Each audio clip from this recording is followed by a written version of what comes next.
Basil na wag nang itutuloy ang kanyang binabalak na party sapagkat naroon pa rin siya sa pagdadalamhati na stage.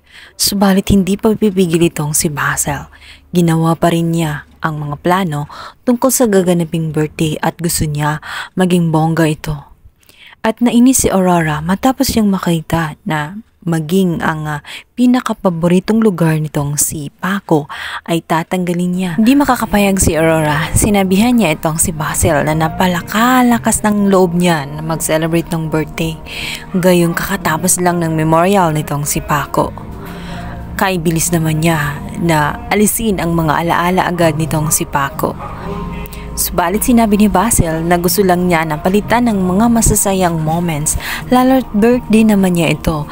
At bukod pa roon, may dalawang bahay ang Palacios at ang bahay nila ay magkaiba.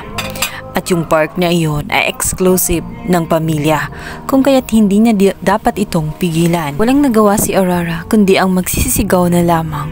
Matapos ngang umalis nitong si Aurora ay tuloy pa rin ang mga plano nitong si Basil at ang mga decorator ng kanyang party ay abalang-abala na. Kaya naman ang kanyang party ay natuloy. Samantalang ito namang si Galvan ay inaanyayahan ang kanyang pangalawang asawa na pumunta sa naturang birthday ng kanyang anak na si Basil.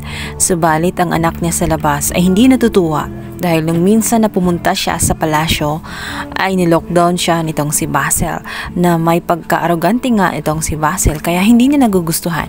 Mas gugustuhin pa umano niya na manatili na lamang sa bahay nila kaysa pumunta sa birthday na walang kwenta para sa kanya. Nga ang party nga nitong si Basil at magugulat naman itong si George dahil makikilala niya ang mga mestres nga nitong si Basil. Ang lihim ng kanyang asawa na may pagkasilahis pala ito. Bukod sa may kalaguyo ito na lalaki ay meron ding mga babae. Kaya naman na-insulto itong si Carla, si George. Naisip nito na bakit naroon pa sila.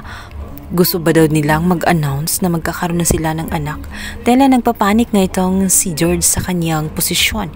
Kaya naman hindi na siya mapalagay. Dito na nga maisipan niya na lasunin na nga itong si Basil. Bago pa man tuluyang may makuha si Basil na ipapalit sa kanya. At hindi na niya mahawakan sa leeg itong si Basil. Nabigo siya na mabigyan ng anak itong si Basil. Dahil yun na lang sana ang tanging rason para manatili sa kanya itong si Basil. Ngunit dahil sa alam na nga ni Basil na hindi na talaga kaya, ay naisip na nga nito na alisin na nga sa pwesto itong si George. Subalit hindi siya makakapayag na may papalit sa kanya. Gusto niyang mananatiling Palacios. Kung kaya't ginawa niya ng paraan. Magugulantang na lamang sila dahil habang ipapakilala nga nitong si Galvan itong si Basil sa harap ng kanyang mga bisita. Napakabongga ng kanyang introduction.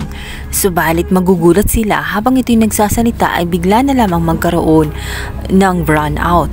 At pagbukas ng ilaw, dito na nga itatambad sa kanila na si Basil ay tila nangingisay na nga na parang may nainom na lason.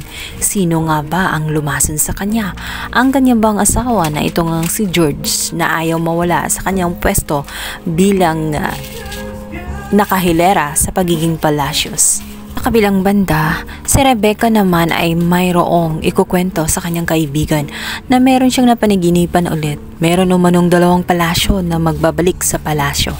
Ito kaya ang anak ni Galvan sa labas at ito kayang anak nitong si Basil sa labas.